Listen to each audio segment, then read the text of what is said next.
They actually had to get me there by helicopter. I really wasn't expecting the fight to break out, but it did. The guy with the headset came up to me and he's like, okay, security is here to escort you out of the building.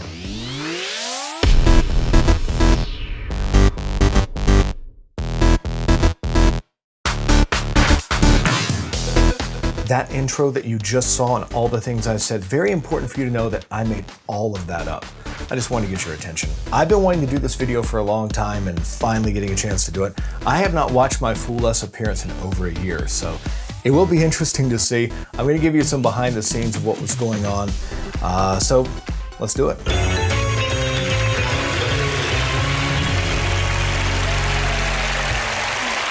Welcome back to Fool Us. There just may be a method to this next magician's magic. And just so you know, the reason Alyson wears the same dress every episode is because they shoot everybody out of order. So you never know what's going to happen and who they're going to put in which episode. Now these videos actually are not playing in the theater. It looks like they do, but they're really not. These are edited weeks after we're in Las Vegas for the taping. So I really didn't get a chance to see my promo package, and many of the other performers, same thing. They don't see them until their episode actually airs. My performing here for people, this was done in the Cromwell Hotel, in the bar right there at the entrance. Really pretty bar. And then this was done in the Rio Hotel. They built a sound booth in one of the hotel rooms just to do this shot right here. Will Bryan Saint fool Penn Teller? Find out tonight on an all-new episode of Penn Teller Fool Us on the CW. I did that because I was really hoping they would use that as a promo for Penn Teller Fool Us on the CW. They didn't, but, you know, miss every shot you don't take. Well, thank you guys so much. You know, I did not become that background, I had no clue what that background was. Never saw it, never even caught a glimpse of it until the episode actually aired. I had no clue what was back there. Nobody knows it. It's true, because besides being a magician, I am a voice actor. But ultimately, all of you hate my voice and you don't even know it. Your call is very important to us. Please continue to hold. So that music on the tape recorder, I actually wrote and recorded that music myself on my keyboard over here. The music that I actually used in the routine prior to that, even though it was royalty-free, for some reason they couldn't use it for TV, so they said, you can select something from our music bank. I went through their music bank, didn't really like anything for that specific purpose. So I said, you know what, I'm just going to try to write it myself. I did, and signed a bunch of paperwork saying, yes, I did write this. Are you tired of a phone And so they used it. It was great. Too long or too short? Well, not anymore.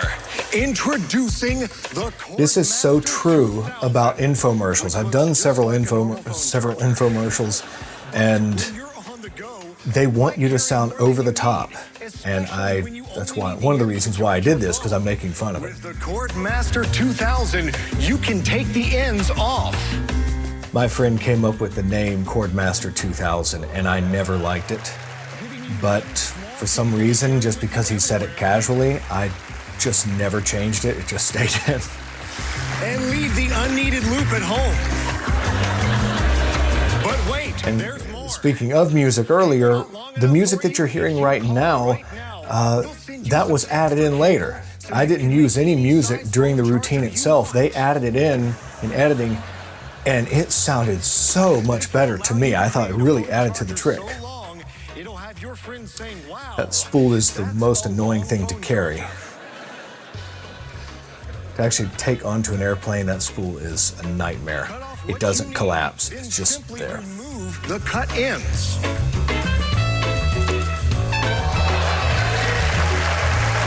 Next, take your existing ends, wrap them around the giant loop. This is actually a standard move in rope magic. But with a phone charger, the visual is so much better and it's so much more clear what's happening. And that is all thanks to a friend of mine who does not call himself a magician, but he actually came up with the idea of using a phone charger instead of a rope. Because the best thing about the Chordmaster 2000 is that you don't even... Now here's what's annoying. I don't plug the USB in correct on the first try. I'll give you a demonstration right now. using 2 average consumers. This part that you're seeing had to be filmed twice. I'll tell you why later. Okay. While the other uses his hand to create a static charge. I picked Teller to do the static charge because I knew he wouldn't disappoint, and he definitely did not. No plug, no problem. I like that shot of all 4 of us. With Alyson looking amazed back there. So if you can use static to charge your phone, why settle for anything else? Stop dealing with the stress of normal phone chargers and get the Cordmaster 2000. I love Teller's expression there. That was maybe the first real glimmer of hope I had. Please consult Penn Teller. And that disclaimer was actually 3 lines long. They cut out the first 2 lines, which I think was a smart move. The call is very important to us. Please continue to hold. Now you'll notice I lean over here to shake Penn Teller's hand, and my whole reason for doing that was because I'm like, well, this may be my only chance to do so. You know, I had no expectations of fooling them, so I said, well, I shake their hands and just say, hey, thanks. Teller leaned over and said, wonderful, which made me happy. Now, during this conversation with Alyson, it's 40 seconds on TV. It was over 10 minutes live. In fact, Matt Donnelly, who's a writer for the show, he even said it was closer to 20. I didn't remember it being that long, but I had no concept of time while this was going on. Alyson kept saying, wow, I can't believe they're still talking. I had no clue. I mean, I was just so in the zone. I had no clue what was going on as far as time. I think they're done. Do you really do infomercials? I have done 1 or 2 in the past. Oh, that's great. That's fabulous. And using that in this routine is wonderful. We just love that. You know, using stuff with a charging cable is a really great idea. You know, very few of us, I mean, I do, but very few of us have rope around our house.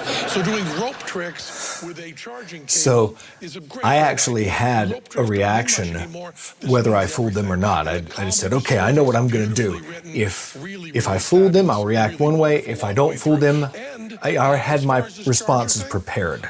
We have no idea how this works. And I'll also say... So fist pump. And I was starting to get excited, and I realized, well, maybe I celebrated too early because they're not walking on stage. I have no idea how the apps on my phone work. I have no idea how the iPhone works. So this is exactly like that. We have no idea how it works, and I guess that's a fooler. Celebrate again. I had nothing new to do. And despite what one YouTube comment says, they did not use the same fist pump celebration twice. That was actually 2 different ones, but I rehearsed that fist pump. I feel really ashamed to admit that. I walked off stage, and there was a lady there with headset on saying, hold right here, nice job. And there were 2 guys standing there holding a towel ready to take that trophy away from me. They don't allow you to keep the trophy when you win. At least they didn't at the time. They've changed that since then. They allow you to take the trophy home now, but this trophy I didn't get till I closed their show several months later. 2 guys take the trophy, go back, put it on the perch, and it goes back up into the sky and stays there for the next performer. Now, I was the last performer during the taping. When I came out from backstage, the entire audience was being let out of the theater at the same time. The funniest thing that happened, so I've had a lot of people take guesses as to how the trick is done, how the charging part of the trick is done. I've had some people that are partly right. Only one person since the taping has actually gotten the charging part of the trick, has actually gotten it exactly right. And the irony of that is the only person to ever get it was a guy who was at the taping. Big guy came up to me, literally went down every little detail. He explained it better to me than I could have explained it to him. Even little details that are kind of magic related. I wondered for a while if the producers or the judges picked some random guy, or maybe this guy actually worked for Fool Us and said, hey, find Bryan, say this to him. I've seen some comments where people have said things like, wow, so you could just go on Penn Teller Fool Us with technology and you fooled him.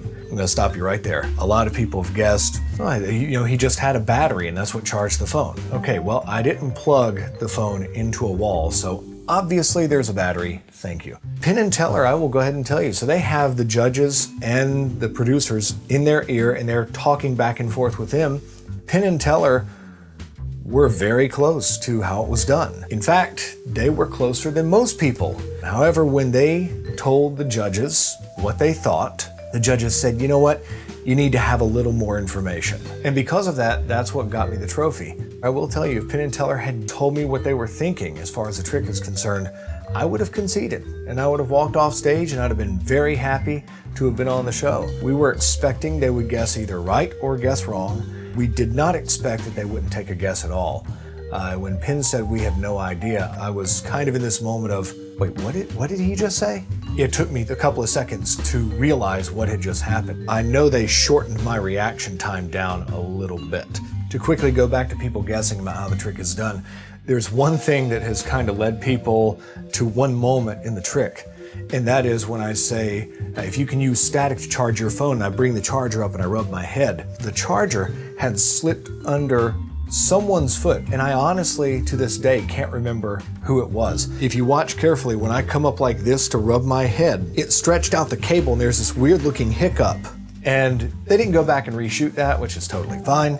They did go back and shoot one part of the trick that I mentioned earlier, and that had to do with me walking to Penn Teller and actually doing the phone charge. In the dress rehearsal earlier that night, they said, we're gonna put a camera behind Penn Teller. That way we can see all of you. If you could do us a favor, when Penn plugs in his phone, could you move his hand over so that the camera can see? And I said, sure, yeah, no problem. And they said, oh, and also, could you raise Teller's hand so it will be in the shot also? Move Penn's hand, lift. Yeah, I can do that. Penn plugged in his phone, and I held Teller's hand up like this, and then I realized Penn's hand was in the wrong spot. So I'm like this, holding the charger. I moved Penn's hand over, and then I started to come down, and they realized that didn't look good. I was actually coming down with the charger. I was bringing it to Teller's hand when the director shouted out, hold please. And you could hear the whole audience. Everyone went, oh. All the suspense just gone in that moment. There a guy came up to me, had the headset on. He said, could you actually go back to the stage? We're gonna have you do the part where you walk to them again.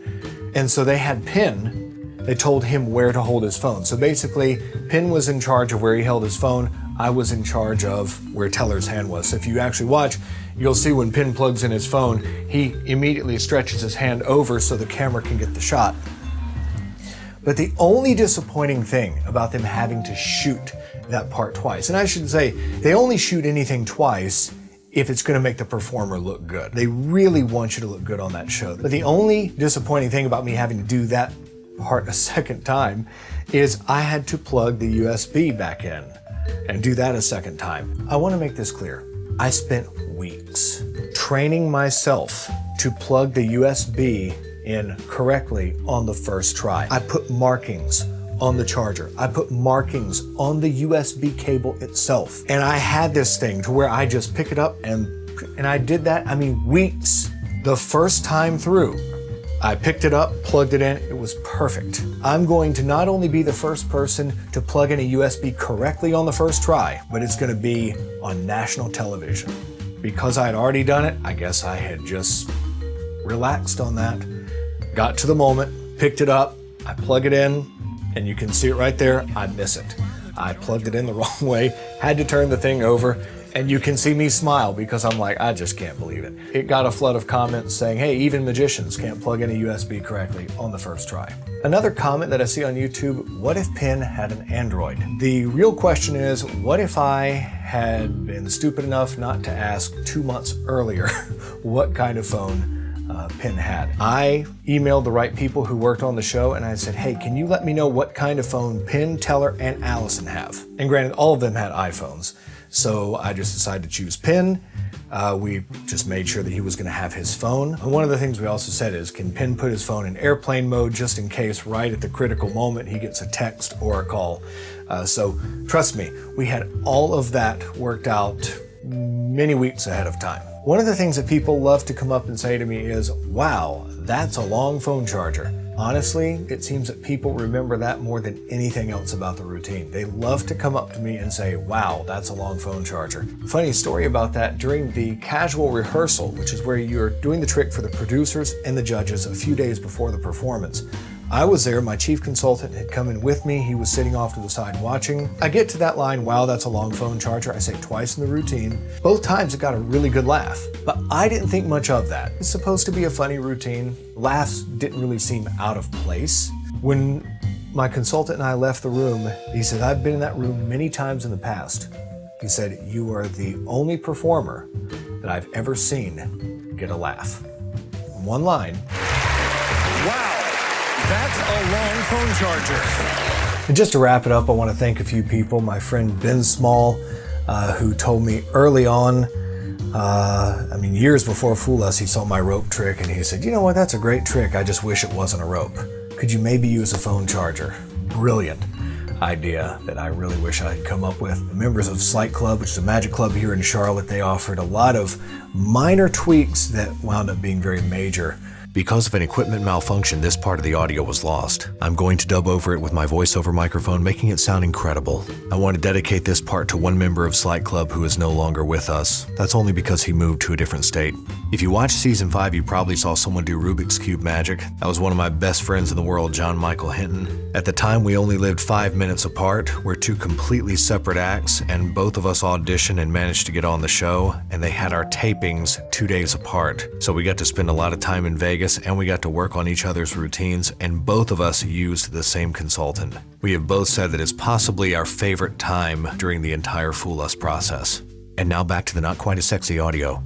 Also, Garrett Thomas, a very good friend of mine in magic, who not only told me this should be an infomercial when he first saw the routine, which I was very much against, but he said, well, why don't you hire a voice actor and have them do that? I went, I am a voice actor, and that immediately changed my mind. He gave me the idea for the giant spool, and he was the one who gave me everything I needed in order to do the phone charge. Also, Brent Braun, my chief consultant, he's helped a lot of people get on Fool Us, and he helped me from the audition stage through the taping and after the taping, how to promote my video. I tell any magician who's trying to get on the show, Brent Braun, that's where you got to start. And last but not least, I just want to thank all the people at Fool Us. I mean, Penn Teller, the judges, the producers, and the entire team working behind the scenes, you know, all those names in the credits that, you know, when you watch something, you never know who those people are. And now every time I watch Fool Us, I see those names and just go, I know all these people, and all those people are so important, and they did everything in the world to be as accommodating as they could possibly be. And literally treated me like royalty, treated me like a rock star, and I'm just another performer. They did everything to make my experience absolutely the best it could have ever been. And with that, thank all of you for watching the original video, which is in the description here if you want to see that, and just for being fans of the show and being fans of magic. So guys, thank you so much.